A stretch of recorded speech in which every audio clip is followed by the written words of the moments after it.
Sometimes you need a fuzz pedal that makes you say, oh, yeah.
Hey everyone, today we are going to take a look at the Wampler Velvet Fuzz version 2. So I'm really excited to finally have one of these. I've been wanting to get my hands on one of these pedals for a while, not just because I love great fuzz pedals, but there's something about the style and the marketing of this one that really hits what I kind of look for in a fuzz. Just from a personal taste standpoint, I don't really do big doom type fuzzes. Whether they sound good or not, style makes a difference if we're being totally honest when it comes to pedals and things. We want something that suits us style-wise as far as the name or as far as marketing or whatnot. And I love the idea of this. It's kind of a high-class, high society sort of fuzz. Tonally, of course, it's awesome. I've talked about this before, but I love Wampler drives in particular. A lot of Wampler pedals are great, but I find that my ear is tuned to like the same kind of drive sounds and distortion, any sort of clipping sounds that is the way that Brian Wampler dials them in. So this one I traded for. I finally got my hands on it. I traded for it, so this is not a sponsored demo. Now, the idea of it is that it not only gives you the sound of a great classic fuzz, but also, if you want between this tight and big switch, it also gives you the sound of a fuzz stacked into a classic EL34 amp.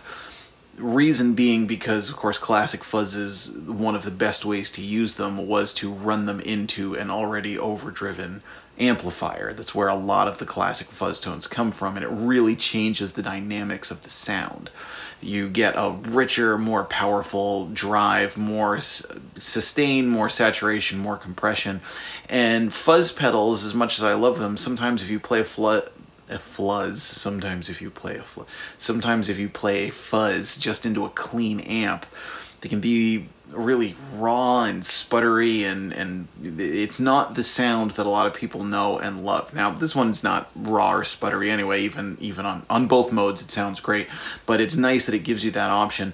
And it is a really usable option. It's not just like a gimmicky type thing. You know, that's something that I could see using in different situations. I could really see using either setting depending on what the rest of your rig is, what your guitar and your amplifier are, what other pedals are you stacking it with, and but it doesn't change it so dramatically that you also can't kind of flip it on the fly, I found. You know, it's not like it just sounds like two totally different pedals. If you kind of click it back and forth, there's enough of a difference there that it's worth it, but not so much of a difference that it totally messes up everything else you're doing. So, really great pedal. Again, I love the styling, I love the sound. So this is one I'm going to hang on to. So you just heard it with a Fender Stratocaster that's loaded with Seymour Duncan lipstick Strat pickups. Next we're going to play it with a Gibson SG that's loaded with single-tone A6 P90s, an Alnico 6 P90, which are a great set of pickups. Today I'm plugging into the amp next to me, which is a Marshall Bluesbreaker that's loaded with Tone Speak speakers, a Birmingham, and a Liverpool. We got two of those speakers in there. Let us know what you think. Do you have the Velvet Fuzz? Have you tried the V1? Do you have the V2? What do you think of it? Please stick around for some more tones. I'm Jack Fossett. Remember to like, share, and subscribe, and I hope you enjoy the rest of the video.